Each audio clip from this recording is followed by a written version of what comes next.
Welcome to the Faith-Based Advisory Board's Economic Development Town Hall for Monday.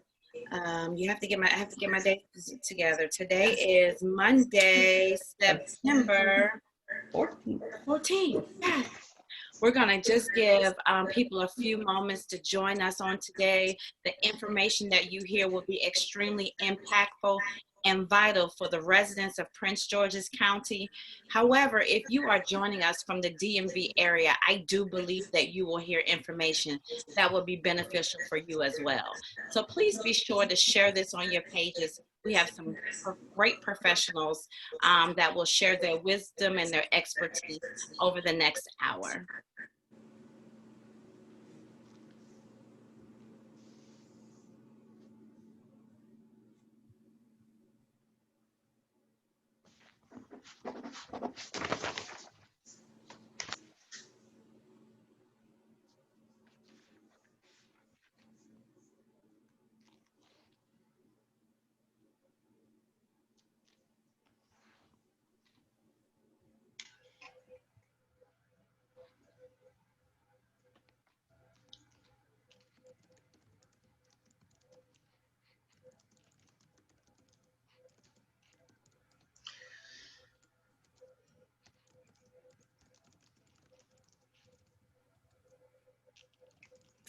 Again, if you're just joining us for the first time, welcome to the Economic Development Town Hall today on all things housing and what you need to know about your credit. For those on the line for the Economic Development Committee, please make sure that you mute your lines until you're speaking. And for those that are on social media that are joining us, please share this town hall. Whether you're a tenant, a landlord interested in buying, the information that is going to be shared today is going to be extremely impactful. And what your credit should and should not be doing, what your credit needs to look like in such a time as this, as you prepare to manifest your promise. So we have some profound professionals on the line today. Our Economic Development Committee of the Faith-Based Advisory Board is dynamic. They have proven works and they've manifested some phenomenal things in our short time together. So again, we're going to get started in just a moment. Please share and invite. If you are a landlord, if you are a tenant, if you are interested in buying a home, if you're currently in a home, if you want to know what your credit score should be, if you're interested in how to increase it, if you want to know what you should and should not be doing in this season, those questions are going to be answered on today.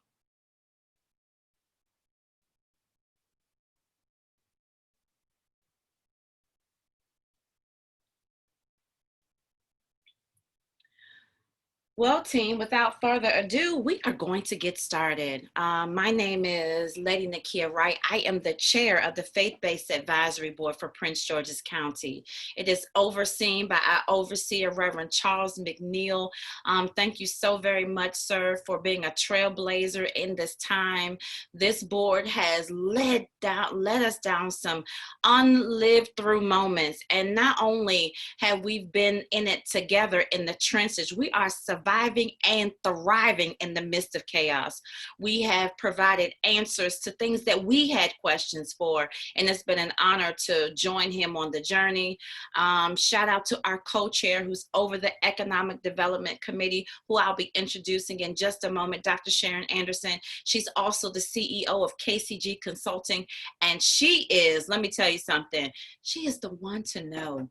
If you have a for-profit, a nonprofit, if you have a business, you need to see, we've hired the best of the best. We've asked the best of the best to join the Faith-Based Advisory Board. So you'll always have relevant answers.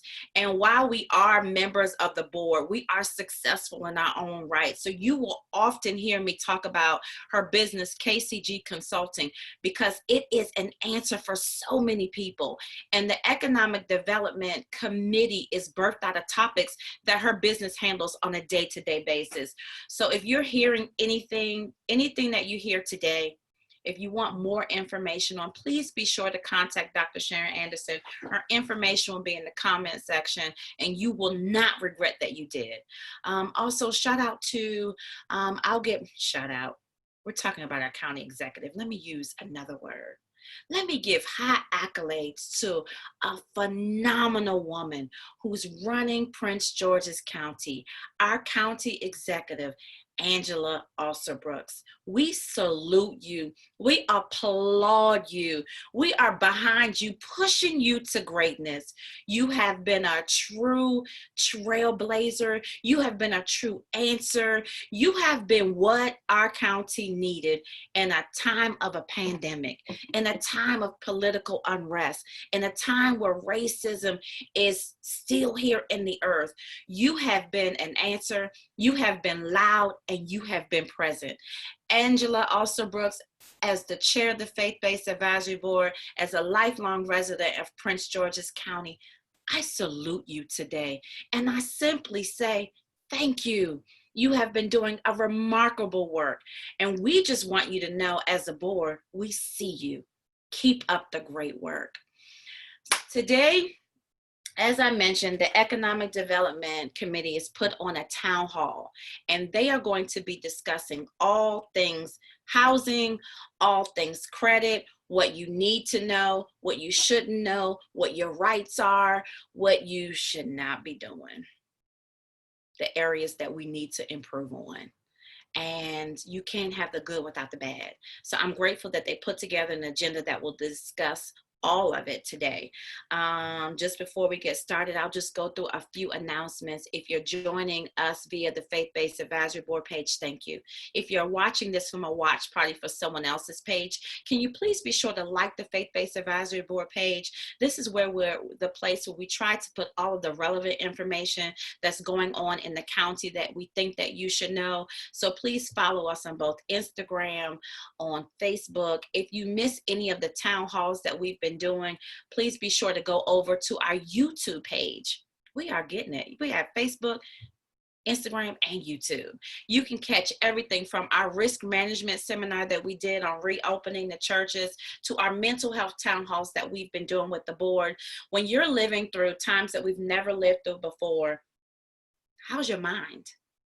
The Faith-Based Advisory Board has put together some town halls to help you navigate through lived in days, and it has been remarkable. We do have another one coming up on October the 1st in honor of Domestic Violence Month. Please make sure that you are there. Mark your calendars. Plan to join us. They take place at noon. Again, that'll take place on Thursday, October the 1st. The mental health town halls. Please be a part of the answer. In addition to that, the Economic Development Committee in the month of October will be addressing entrepreneurship. If you're already a business owner and you want to go to the next level, be a part of it. If it's a dream in your heart that's not yet manifested, be a part of it. Make sure that on Monday, October the 26th, that you are a part of the next town hall addressing entrepreneurship. Your promise will thank you for it.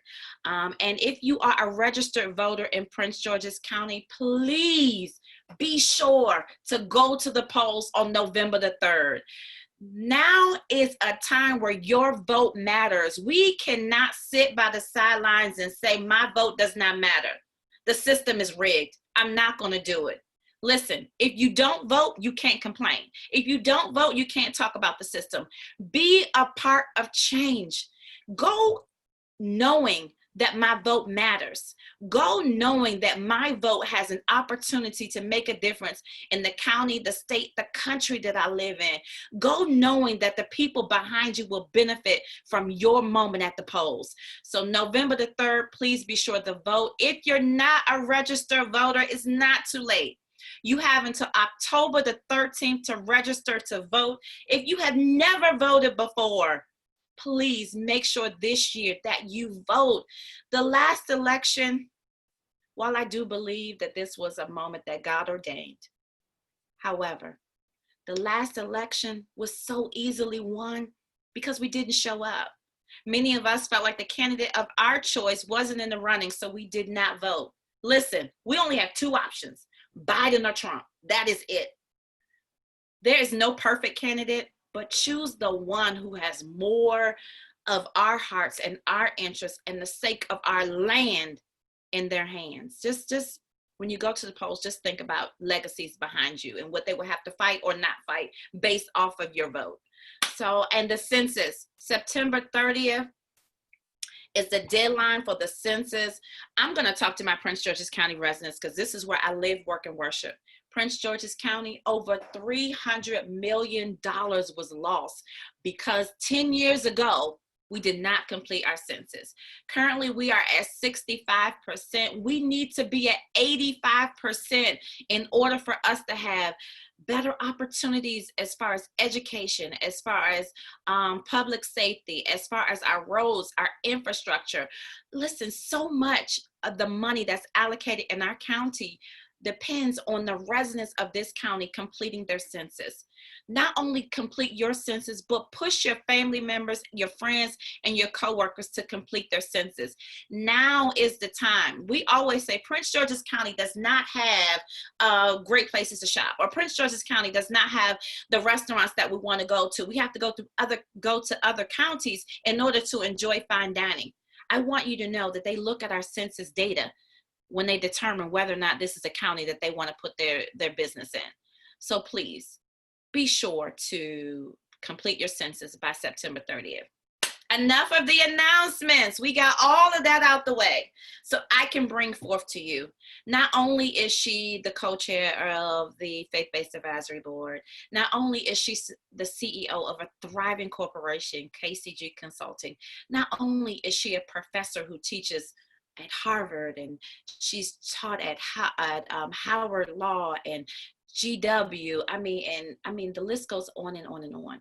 When you have greatness in your midst, be sure to quiet everything around you and listen. I'm going to present to others and introduce to some the co-chair of the Faith-Based Advisory Board and the overseer of the Economic Development Committee, Dr. Sharon Anderson.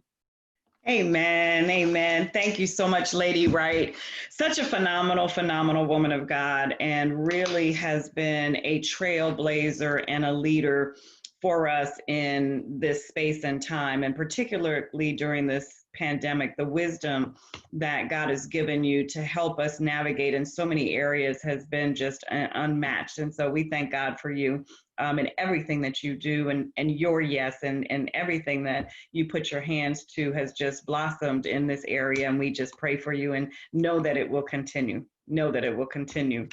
Amen. So we're excited about today. And those announcements were so important because there was so much going on, and the information is vital. And as Lady Wright said, the FBAB, our goal is to link and be that bridge between the government and the faith-based community. And Lady Wright, as our chair and overseer, Pastor McNeil, they've just done a phenomenal job in getting out this information. And so as we began to grow as the FBAB, what we decided to do was break our community down into subcommittees.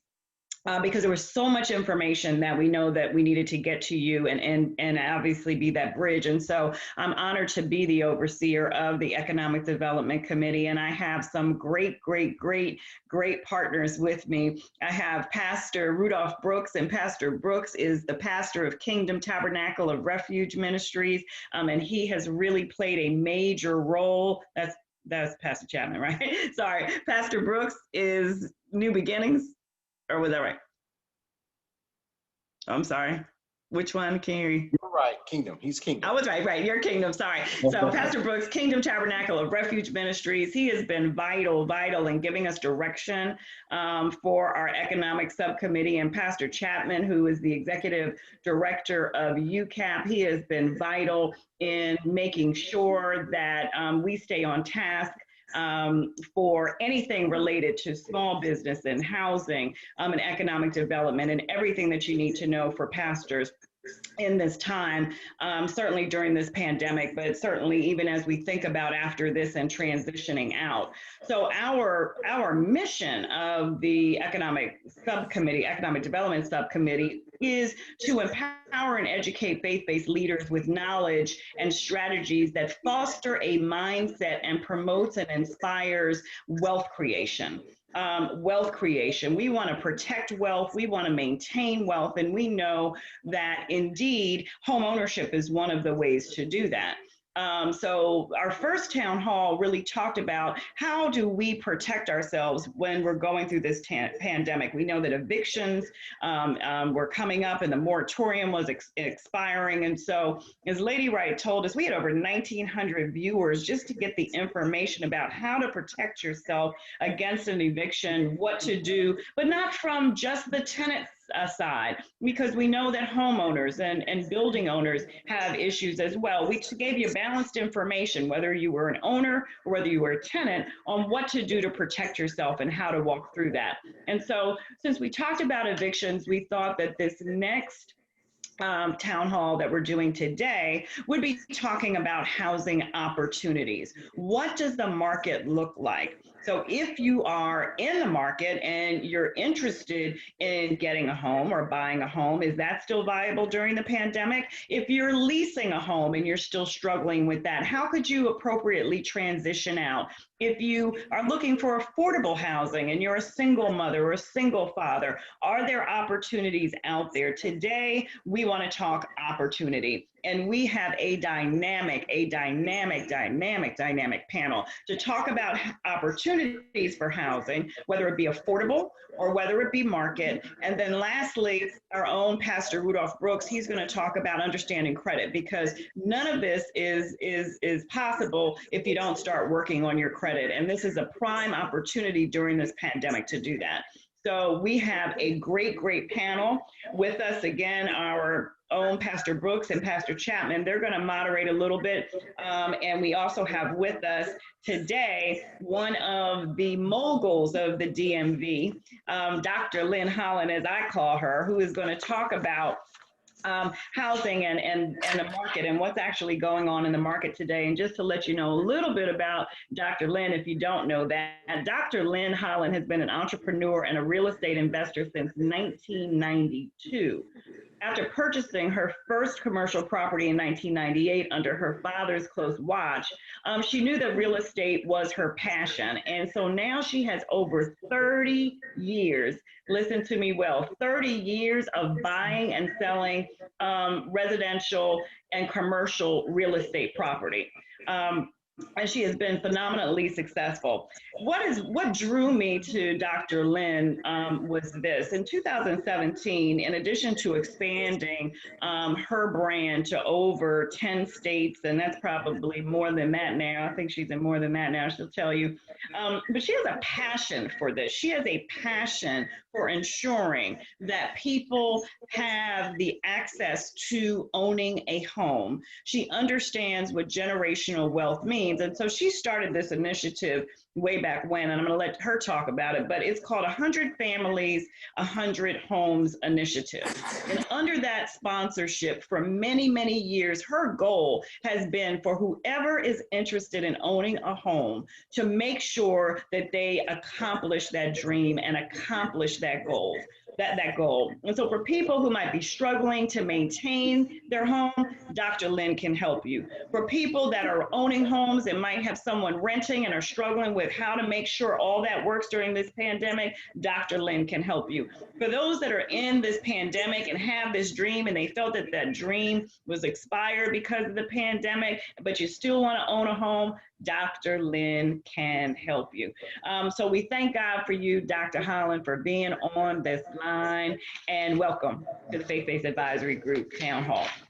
So let's talk a little bit first, and unmute yourself now, about just what's the market looking like. So for those who are listening, who had this dream of buying a home, maybe were in the process, but got hit with having to come home and do virtual learning with their kids, can they still buy a home in the midst of all of this madness? What would you say to them? I would say yes.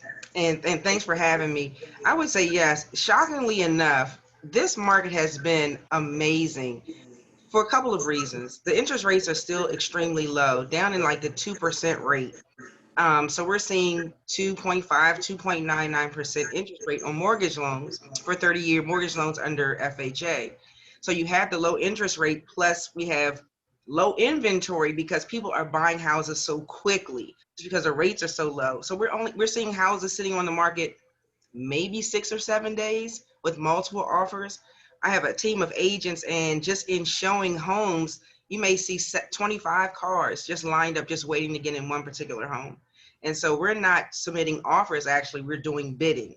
So people are actually bidding. And so what we're seeing is houses are going $25,000, $30,000 above list, and even could be even more. And sellers aren't having to pay closing help and things of that nature. So this market is really, really different from anything that we've ever seen before. One, because we have the low interest rates and low inventory. So there's still always that. And then there's an option of new construction, which we've been doing a lot of new construction negotiations with builders, because it's not that much competition with that. Because once you pick a lot in home site, you build from there. But yeah, it's a great time to buy, actually. Yeah. So it sounds like it's a seller's market and a buyer's market, because it's a weird kind of thing. But I mean, I'm telling you, this is the time if you want to sell your home and you want just what you would never see before in terms of what you would see realize in proceeds and profit in the sale of your property. So we're seeing a lot of sellers deciding, okay, well, we wanted to stay in our home because things were a little different, a little shaky, so maybe we'll renovate and make the house a little, some upgrades. But now it's like, if I'm going to get $30,000, $40,000 even more in profit, maybe now's the time, and then look at something else. So, yeah. Right. So opportunity. Yes. I hope those that are listening, whether you are an owner or interested in buying, there is opportunity. So talk to us about why it's important to have a Dr. Lynn Holland on the team in a situation like this, because a lot of times people say, okay, well, I heard it's opportunity, so let me call the buyer, let me negotiate on my own. You see all these commercials which talk about you don't need a real estate agent, go and do it yourself. Why is it important to have this type of support that you give to other side, either the buyer or the seller side? Yeah. I mean, it's always important to have representation. You always want to have representation.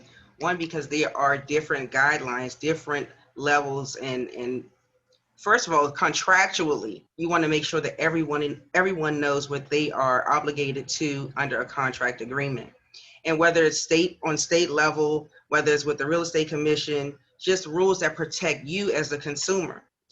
The seller should also have representation.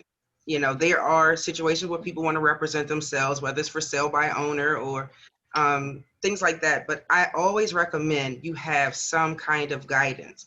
Not necessary with an attorney, because attorneys don't sell houses. That's right. So it becomes a little bit weird. But always have a realtor. I'm passionate about working with clients that my goal is to always save you as much money out of pocket as possible. So that's that. And then, you mentioned our 100 Families, 100 Homes initiative, which we launched in 2016. We have, under that initiative, we offer up to $5,000 in closing help assistance. So as we merge the two, and you just, you look at the overall deal and project that you're working with, or the property that you're looking at, you have to there are different layers to it. So you want to have representation. Yep. And I'm an attorney by trade, so I think that that's important, right? I have a representative as a real estate agent, even though I'm an attorney. I can read a contract, but as Dr. Lynn said, there are nuances in the real estate market that if you are not familiar with, you might not be able to take advantage of all of the things that are available to you from a buyer's perspective without that representation, as well as from the seller's perspective. And so having someone that's deeply rooted and knowledgeable is important. And as I said before, even with Dr. Lynn, And I want you to expand a little bit on that Yeah. 100 Family 100 Homes initiative, because it's someone that has passion. I mean, there's some real estate agents or real estate companies that, you know, it's about the dollar, right? So for any profession that you engage in, if you're getting a professional, you want to do some research about them to make sure that their interests and visions align with you. But what's so exciting about the Doc Holland team and the Doc Holland group is that there is a passion there for the result. It's not just about them getting their percentage. And so talk to us really a little bit more about that 100 Family 100 Homes initiative and why you got that started, and what you see as the results of that. Yeah. So again, we started in 2016, and you can always go to our website, dochollandteam.com, and get more information on the initiative. But I wanted to quickly go back real quick and talk about new construction real quick. Yes. In regard to representation. You can, in a new construction community, while it's so important to have representation, is you can knock on every person's door and each person paid a different price for that same house. That all depending on what type of agent, what type of negotiation, what kind of incentive you could get on that particular deal. So again, it's very important. But with the 100 Family 100 Homes initiative, our goal was to help over 100 families not only achieve the goal of home ownership, but just the goal of having a roof over their heads. We believe that's the biggest gift you can give someone, is a place to rest. And I always like to say, I have to have peace where I sleep. So you want to have not only an affordable house, but you want to have, we wanted to make sure that people had housing, whether it was transitional housing and things of that nature. So we wanted to place people, whether it was buying, renting, or transition. So we included in the down payment assistance program. When we started in 2016, we were also offering 100% financing programs. We still have that option with some of our partners, lending partners. So that's pretty significant, because most of the time you have to come up with 3.5% down payment. That's standard and that's fine. But we want to, like I said, our goal is to always save you as much money out of pocket as possible. That's right. So that, and I hope you all are hearing that for those that are listening. So you can buy, even though you're in the pandemic, there are programs out there where we know that you might not have a lot of savings. So there are some 100% financing options available to you. And so definitely make sure you reach out to the Doc Holland team about that. But also, Lynn, I want you to talk a little bit about this space, which we know is happening. You know, people are in homes now, right? And so maybe because of the pandemic, they were renting a private home and they now are behind in rent. So maybe they have to transition, not necessarily getting evicted because of the moratorium. So how can that work out? You have someone that's living in a private home and you know they don't know what to do. They're behind. They might not want to use all their savings just to pay the rent. And then you have a landlord homeowner who's struggling because he has to pay his mortgage. What advice would you give to someone out there that might be struggling with that? Oh yeah, again, there are a lot of nuances with that.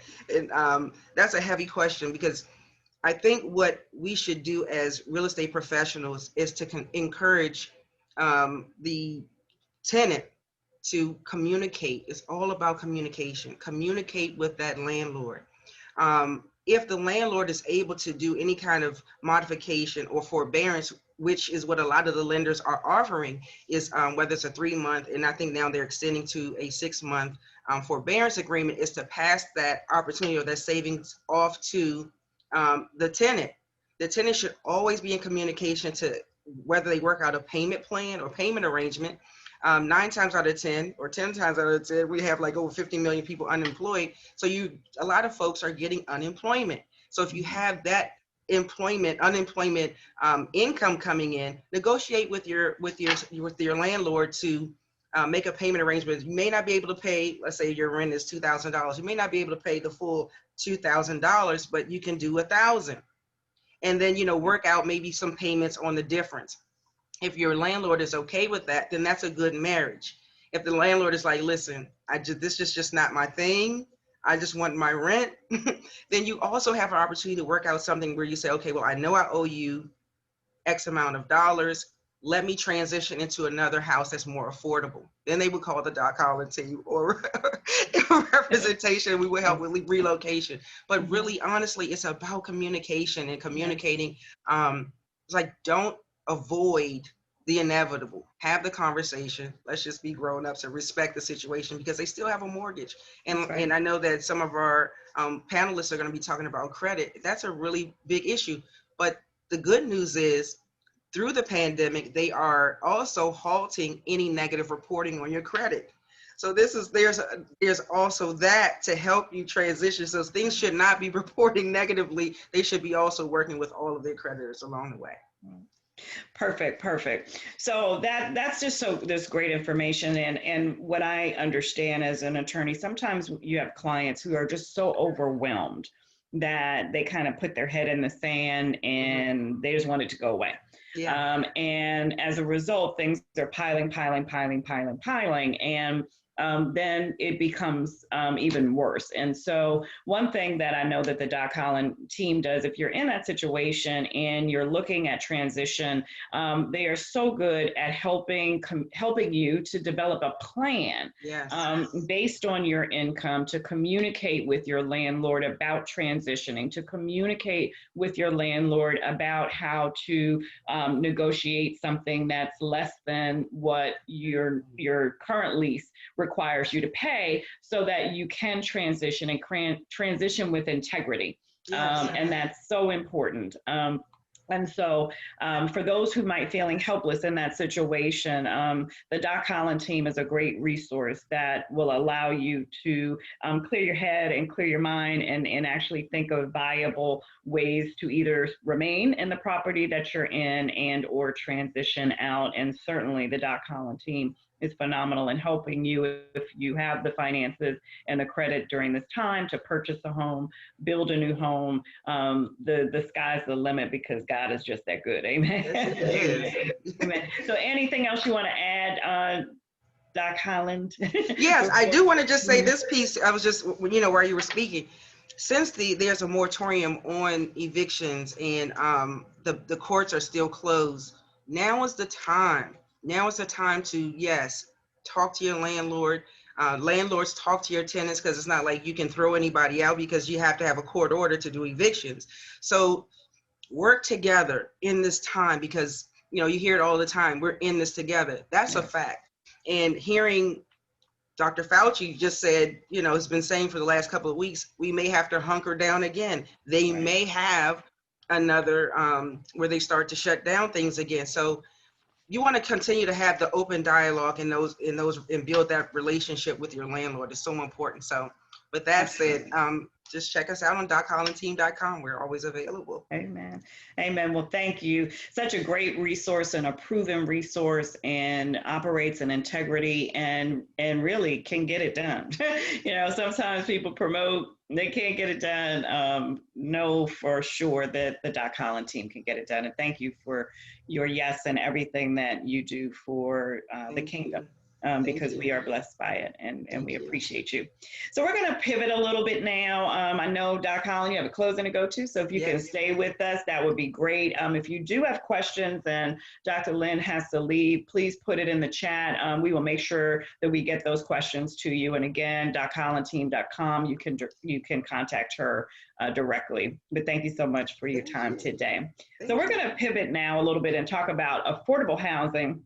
And we are really, really excited today to have Rachelle Jackson on from UCAP. She is the Chief Operating Officer of the Neighborhood Development Department, and moderating this section of our town hall today is none other than Pastor Albert Chapman. He is the Executive Director of United Communities Against Poverty, that's UCAP, and has been just a wealth of knowledge for our FBAB team, as well as for our Economic Development Subcommittee. So, Dr. Chapman, I turn it over to you. Thank you, Dr. Anderson, and thank you for the Doc Holland team. That you hear about their name all over Prince George's County, doing a phenomenal job. It's a great opportunity today to talk a little bit about affordable housing. There was a meeting about 2 months ago, and when we talked with a number of different millennials, young teens, young professionals, And one of the things that came up the most was affordable housing. How do I address affordable housing? And so we're so grateful for this great opportunity. Also, think about it. For most people, the actual purchase of a home is actually the only opportunity to build wealth that a lot of people have.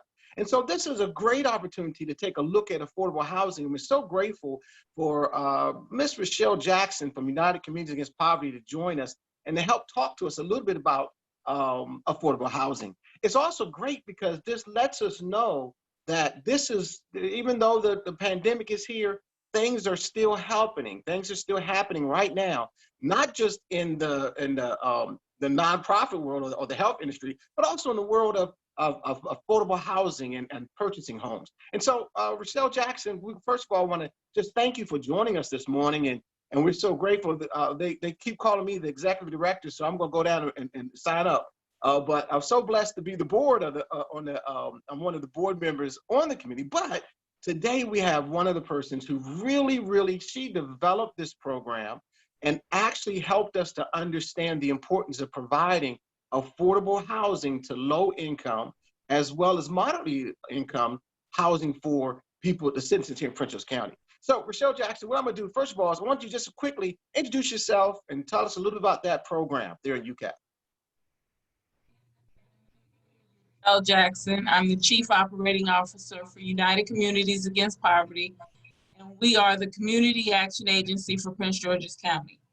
We have a few programs. One of the programs is our Neighborhood Development Program, where we buy abandoned houses, foreclosed, whatever, in areas of Prince George's County, and then we rehab them and we resell them to low to moderate income individuals or families in Prince George's County. Now, in order to qualify for, anyone can qualify for those houses. However, since we're doing AMI, area median income, between 50% and 80%, and to explain that, it's not about your income, it's your total household income with including the number of people in your home. So let's say if you had 4 people in your home, 50% of AMI is $63,000. The other program we have is for home buyers, so that if people are looking to buy a home, we have a virtual first-time home buyers class. The next class is on October 12th, and we've been doing every other Saturday from 9 to 1, 8-hour class. And in that class, you will learn the home buying process from start to finish. We also have home buying professionals who come on and talk about closing, inspections, everything you need to know about buying a home. And then after you complete that class, they also let you know about the different programs that are out here now in Prince George's County in order for you to qualify to buy your home. And the other program we have, the weatherization program, and that is for people who are already in their homes and they may need some work done. And so with weatherization, they could possibly get insulation, get their air ducts cleaned out, weather stripping, possibly a new HVAC system, but you have to qualify for that program as well. And there are income limits for that particular program. You would just So one of the things, let's just recap just for a second so that those who are listening can understand, because I think one of the dilemmas we have is that when, for example, if I may use an example of a single mom with 2 children, most of the time when you're in low income, you really don't believe that you can go out and purchase a home. And so Correct. We're saying that you have a class that will help people to understand that's a possibility that they can actually go out and purchase a home as well as walk them through the process. Is that correct? Correct. Wow, okay. And right now that class is a virtual class, but normally you have it right there at your facility? Yes, we do. But due to the pandemic, it has gone virtual. So things are still moving along. Just, you would still get the same certificate, the same information, because all the presenters come on virtually and they explain their programs. Okay. Okay, so this is good. This is good because it helps us understand that there is help for people that are trying to purchase a home. And so if nothing else, I think that's what hinders most people is just we're scared to find out if we qualify. We don't understand because maybe we come from a household, you know, parents or uncles or aunts who don't own homes. And so we're afraid to get out there and figure this out. But you're saying that your program offers people help with it. That's good. Tell us about the winterization program. How does that work? You mentioned that if I have a home, I possibly can get assistance for preparing my home, for the winter. Is that right? Correct. What the weatherization program does is someone will come in and do an energy audit, and they determine where energy is leaking from your home, and then determine what you need, like whether it's insulation in your attic, air duct cleaning, a new HVAC system, Energy Star appliances. Depending on what you need, they will make the recommendations, and may not be able to get everything, but you'll at least be able to get one or two of the things that you need. Also, the main thing is you have to qualify. And again, that it has to do with income and the number of people in your household. Okay. All right. This is good information for us. Go back to the housing just for a moment, because as I'm also listening to you, my concern as a low-income resident might be that if I purchase one of your homes, that my home will probably have holes in the wall, rats running around, snakes in the yard, you know, attacked by foxes, I don't know. Please help me understand, what type of home is it that you are providing to those who are applying for your program? So once we rehab a home, the home is rehabbed from top to bottom. If it needs a new roof, it gets a new roof. If it needs sheetrock, gets sheetrock. Insulation, Energy Star appliances, and it's modernized. We usually have granite countertops because myself and another coworker, we pick out all the finishings that go in there. And they're pretty nice, if I do say so myself. The house is just, it has to be up to code and up to standard. And do any kind of hack work. It has to be federal dollars to rehab these homes, so everything has to be on the up and up. That's a great opportunity. And let me also just ask, there are other organizations that do the same thing. Is that correct? Correct. Okay. All right. So a person that's watching this is a great information because, first of all, we see that there's a realtor, Doc Holland, and their team that can really help us. But there's also nonprofit organizations that are coming at a different angle at this to assist with affordable housing for those who maybe, and I'm not just single moms, it could be a single dad, it could be anybody, it could be if I'm correct, please let me know. But it could also be a man and a woman who are just starting off and are living in, I guess, a poverty situation. Is that also the case, or is it?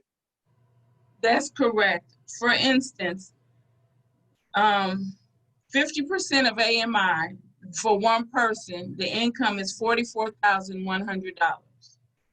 Now, the problem there may be the price of the house, but we can still work with somebody at 50%. We just have to kind of figure it out.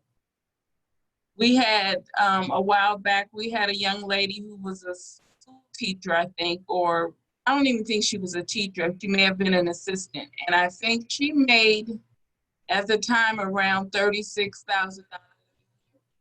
And because of all the programs that were going on at the time, she was able to purchase a home that was a little over $200,000. But that was a few years back, so. But Wow. she did have help with other programs in the county. Okay, okay. So this is awesome. This is great information for our listening audience, because it's letting people know, because normally when a person goes to buy a home and they pick a realtor, they kind of have an idea of what they're trying to do. But this is a great opportunity, and it's a great, unique way to come at affordable housing by saying to people who don't have any insight or inkling whatsoever that there are still opportunities for you. You just need to get out. How can they contact you? How do they get in touch with this program? How does this work? They would just call United Communities Against Poverty at 301-322-5700 and just tell the receptionist what you're looking for, whether it's the weatherization program or the first-time home buyer program. Wow, wow. Is there anything else that you would like to add that may help us, to our listening audience, that may help us as far as your program and what you do? I just think, don't be afraid to check or ask the questions, make the phone call, because if you don't, you'll never know. That's right. So at least make the call. That's right. That's right. All right. Fantastic. We thank you so much. Yes. Dr. Anderson, back to you. Yes, fantastic, fantastic. Thank you so much, Ms. Jackson. Pastor Chapman, thank you for bringing Ms. Jackson to the table. A wealth of knowledge, and what you ended on was so vital for everybody that's listening to know. If you don't ask, then you just don't know, right? And so now during this pandemic, I just can't keep saying on every webinar that I've been on, I heard someone say, where there is crisis, there is opportunity. And that has resounded with my spirit since this pandemic every day, that you might be going through a crisis situation. You might have found yourself in transition. You might have found yourself in a shelter. You might have found yourself behind in your rent somewhere. And you don't know what to do. There are opportunities available for you. And because this might not be your area, you might not know what to do. But if you reach out to Ms. Jackson's program, they can help you. They can let you know whether you qualify. And then if you qualify, what you have to do to ensure that you are eligible if you're not eligible, because you might not be eligible today. But if you reach out to Ms. Jackson, she can get you in line and get you the information so you can work on whatever you need to work on to become eligible. The same thing with Dr. Lynn.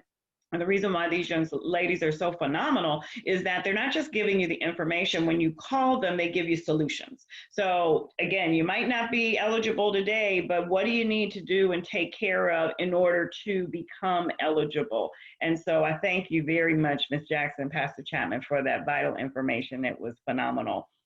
And so when we go to eligibility with housing and almost anything that you're purchasing, it's that C word, right? It's the word that we don't want to talk about. It's the issue that we don't want to talk about, but it is the issue that is critical for almost everything that we do in order to have purchasing power.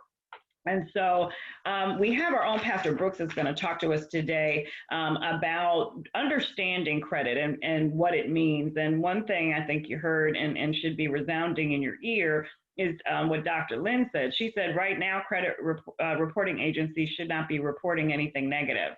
And so you won't know if you don't check, and I'm sure Pastor Brooks is going to talk about that, but we have Pastor Brooks, the assistant pastor of Kingdom Tabernacle of Refuge Ministries in Upper Marlboro, Maryland. He was a former accounts manager for Capital One Auto Finance and the owner and operator of Brooks Motors, which was an independent auto dealership, and the national treasurer for CCOG Fellowship. So he is all things money in terms of understanding generational wealth, building generational wealth, and really talking about the importance of credit. So Pastor, share with the listeners and share with us what we need to know during this pandemic about A, why is credit so important again, and then B, what can we do and should we do during this pandemic to improve our credit numbers? Thank you for your introduction. So kind. I'm honored to be a part of the panel, and I'm excited about meeting and connecting with Sister Jackson and Dr. Holland. And I'm glad that you were able to come on today. So we really appreciate you.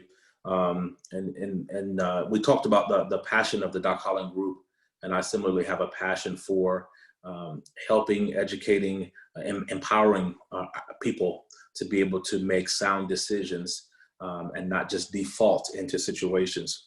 And I want to make a couple comments about, before we go into credit and credit utilization, I wanted to just make sort of a point or an offering that we often think about working until we retire, but I think oftentimes we should have a different mindset about working and money and what the point of it is.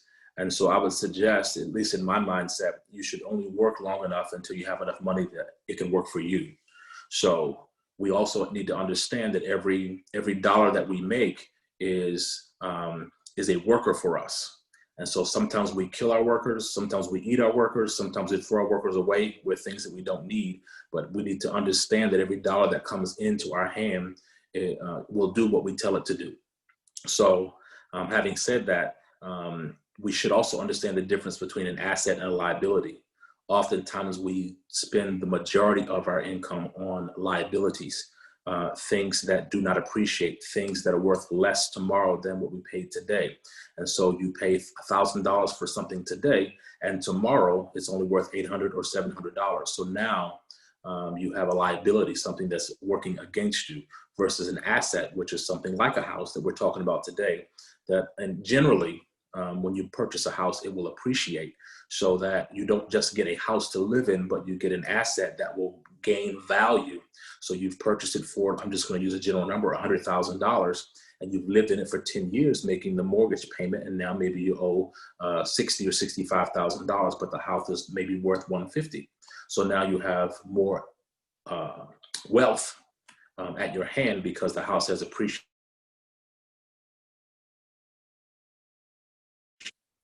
Sorry about that. Something happened. Am I back now? Okay. So we need to be very aware and cognizant of how we. We lost you again. All right. I thought I disabled my phone, but when someone calls, it takes me out. So give me 1 second here. So we need to be really aware of how we use our money.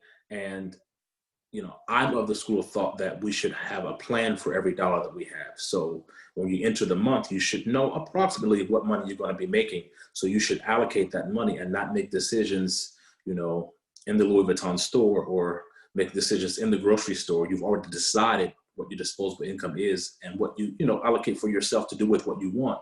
But you're not coming home realizing that you spent $300 of your rent money on a bag. So and I'm speaking like that because we often, especially as a pastor, I have these conversations often. So we should, and a lot of times we assume people know things that they really don't know.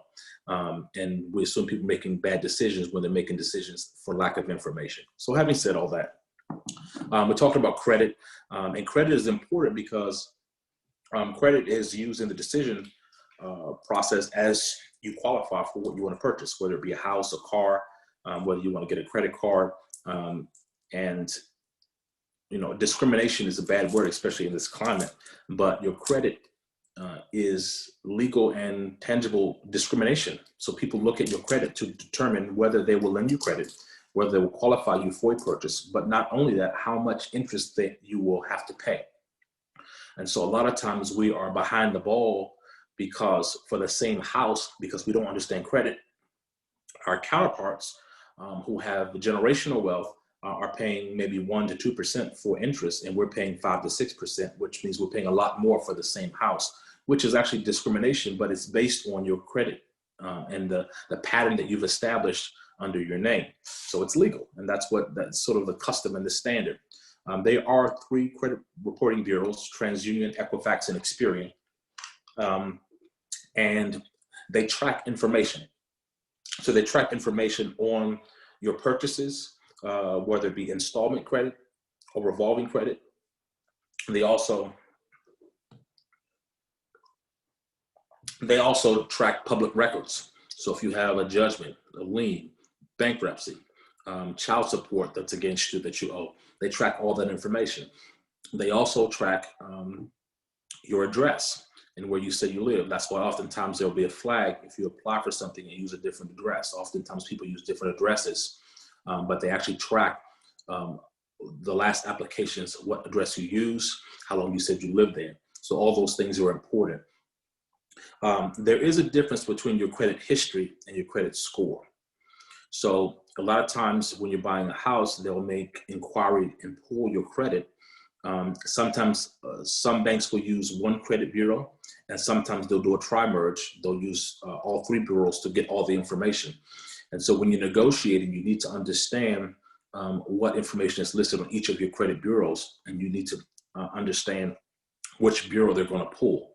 So I've had a customer who was actually trying to buy a vehicle from me, and there was a big disparity between their Experian and their Equifax score. So I knew which banks pulled which score. So I was able to advise them, let's go with this bank because your score is a lot better. So those kind of things can be important. Your credit score is pulled, and it is pulled, and there's a difference with your credit score depending on what industry you're pulling. So if you pull your report based on getting a credit card versus buying a house versus buying a car, there's different weight that's put on the score in different areas. Because if you're buying a house, if you've had a previous mortgage, they're going to weight more heavily your mortgage history. If you're buying a car, they're going to weight more your car history, your auto payments, if you've had previous auto loans. So there's a different score depending what industry is pulling it. So you also need to be aware of that. And when you're making decisions, then you need to understand what they're going to pull and what that means. So your credit history shows your accounts. It shows the type of accounts you have, the number of accounts you have. It shows how long you've had the accounts. It shows the most that you have charged. Let's say if you have a credit card, your high credit limit. Let's say if you have a $5,000 card and you've charged $5,500, it will show that you went over your credit limit, which may impact you negatively. It also shows it, which is most important, it shows your credit history. Now, here's the good part. We often think that we're in a bad place. Our credit score will never recover. People often talk about removing things from your credit file to make your credit better. But actually, the most impactful and the most efficient way to improve your score is to add positive marks or to add positive credit, not to deal with old things necessarily. The credit score is generally based on the factors that are pulled over the last 24 months. So you have a 2-year history that has most of the weight of your credit score will be based on the last 24 months of your credit history, your accounts that you have. And so you will be able to, if you want to improve your credit, one of the ways to do that would be to get a new account and begin to make good payments on that account so you have a payment history. So if all you have on your credit are judgments lien, and what you're trying to do is get those things off so your score will improve, it won't work because there's no payment history reported on a collection. They just report whether it's paid or unpaid.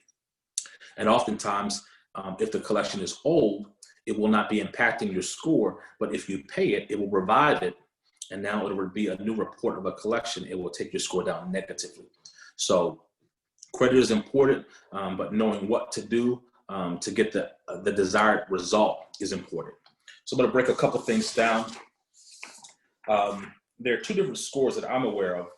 One is a lot of people know, which is your FICO score, which is the Fair Isaac Corporation. They developed the score and developed the weight system. And the scores generally go from 300 to 850 on the FICO score.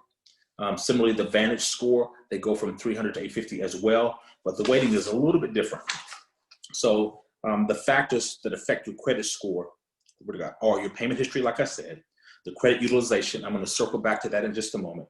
The type, number, and age of your credit accounts, your total debt, any public records that you have, how many new accounts have you opened recently, and the number of inquiries that you have. So every time. Pastor, can you just say that one more time a little bit more slowly for Sure, anybody? sure. Mm-hmm. The factors that affect your credit score, most important and the most weight usually goes to the payment history for your loans and your credit cards, including the number of late payments that you have. And generally a late payment is a payment that's made 30 days after the due date. So if if you have a grace period, you make your payment 10 days after it's due, it should not report on your credit bureau. So you can, if it does, you can have it removed. And we'll talk about that as well. But it's a 30-day late payment, and it generally goes monthly. So if you don't pay it in 60 days, it's more derogatory. 90 days, it's more derogatory. And as you go up further, it weights more heavily on your score. Also, credit utilization rate, and I'll come back to that as well. Type, number, and age of your credit accounts, your total debt, your public records, how many new accounts you recently opened, and the number of inquiries. And we should be careful because a lot of times we don't realize that if you're applying for loans, credit cards, houses all over the place, then you'll have a significant number of inquiries. And the problem with inquiries, let's say you do that and then you call Doc Holland to get a house, they're going to pull your score and they won't know whether there are new accounts that have not reported from all the inquiries that you have. They just know you're looking for new lines of credit, which would also be indicative of instability. And so they'd be less likely to want to lend money to you or approve you for a house because there's an unknown and you seem unstable. So the number of inquiries are important. Now, there are hard inquiries that people pull your credit for decisions on applications, but there are also soft inquiries that they should not affect your score. Let's say a company that you were doing business with may want to send you an offer for an increase, and they'll pull a soft credit on your score. Or like a bank would want to offer an auto loan, they'll pull soft credit to all the people who have credit cards and send them on an offer. That was not initiated by you, and it won't affect you negatively. So for a moment, I'm going to speak about the FICO score.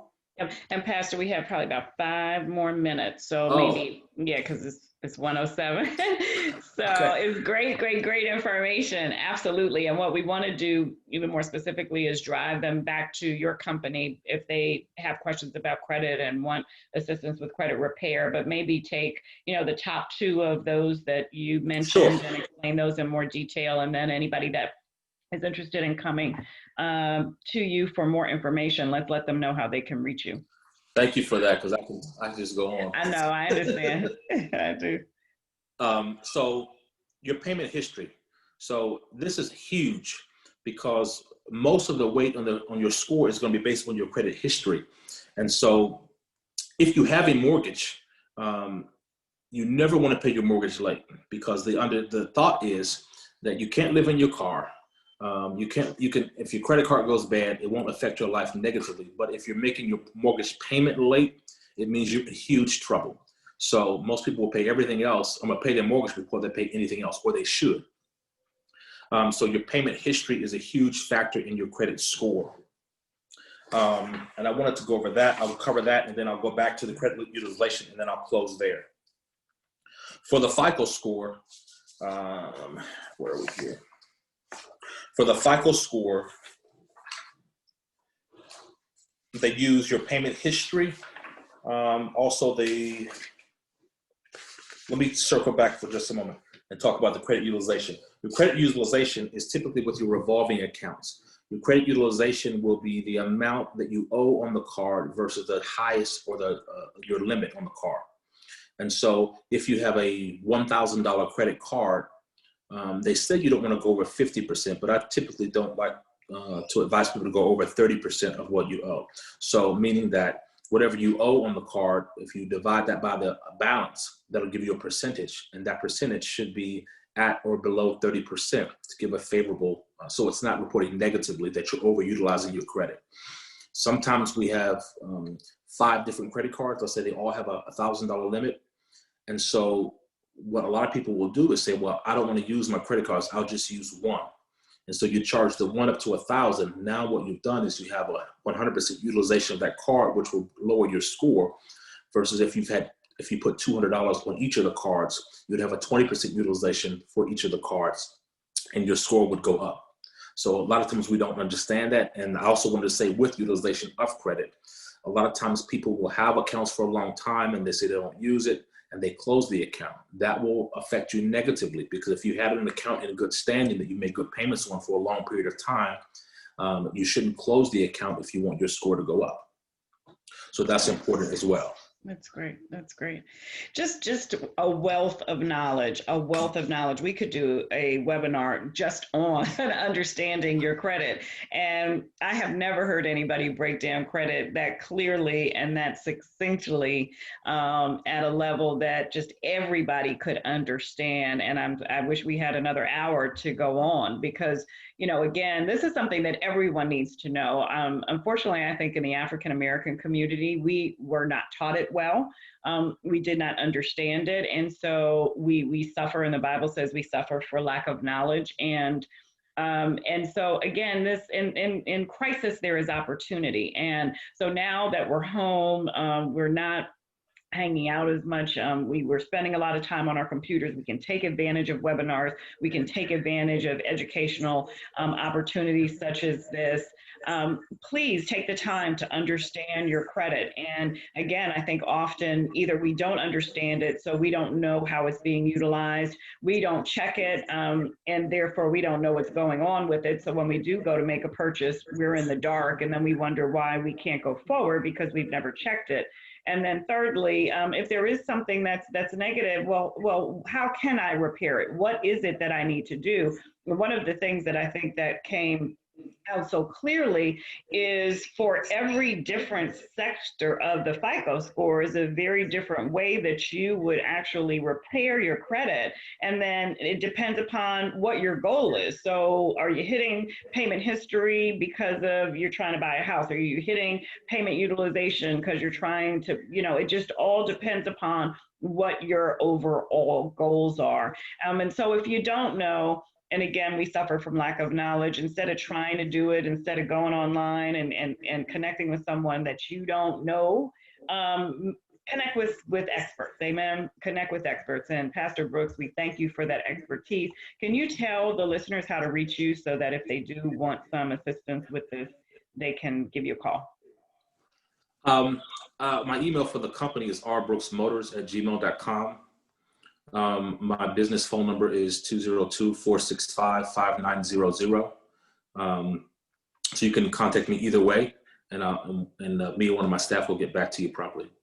Thank you for that. Fantastic. Thank you. Thank you so much. So thank you, all of these experts on the line. I think this was a tremendous webinar. Again, we're taking these issues that we're dealing with the pandemic as it relates to economic development opportunities step by step. So we talked about evictions, how to prevent that legally, as well as opportunities for you for housing. Today, we talked about the housing market, affordable housing, market housing, help for landlords, help for renters. If you think that you can't buy a house, what we told you today is you can buy a house, and there are programs out there available to you. So please contact Ms.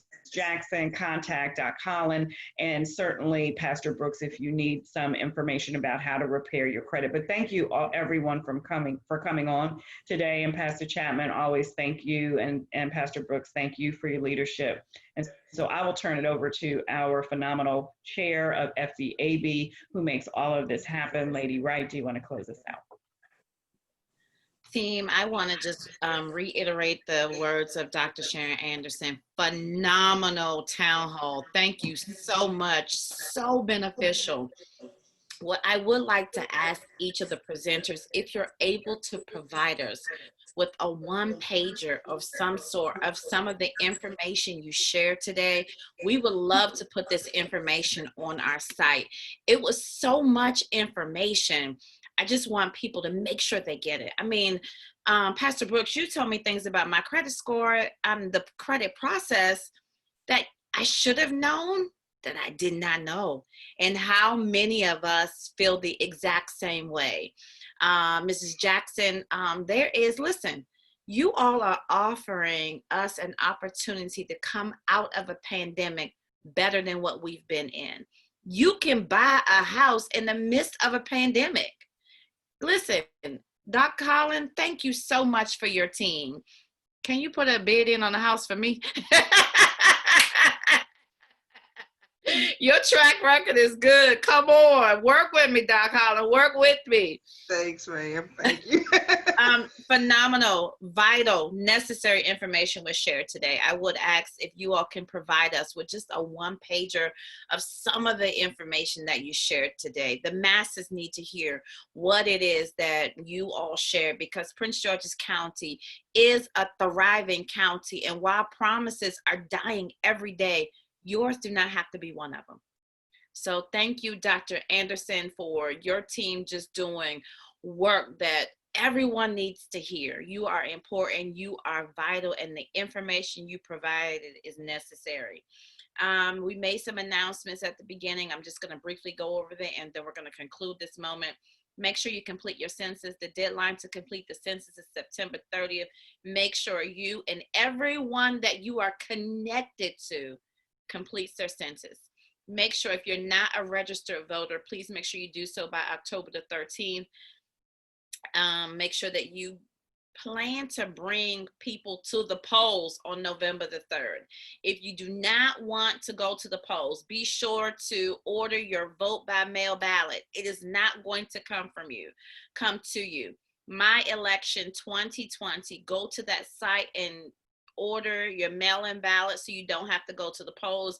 Do not let long lines and procrastination keep you from making your vote this year. We need your vote. Every vote counts. On Monday, October the 5th, the Faith-Based Advisory Board will have our monthly meeting. If you are a pastor in the DMV area, please join us on those calls. We make sure that that information shared on there is on the state, federal, and county level. Everyone will benefit from the information that's shared on the FBAB. So please be sure to be on those calls. Again, Economic Development Team, thank you for producing greatness. Thank you for being an answer in the midst of chaos. And thank you that you're giving us tools and practical things that we can do so we can come out of this moment better than what we've been in. On behalf of myself, the chair, and our overseer, Charles Pastor McNeil, thank you for joining us today, and we look forward to seeing you with this exact same committee on Monday, October the 26th on entrepreneurship. Thank you so much, team. We'll see you.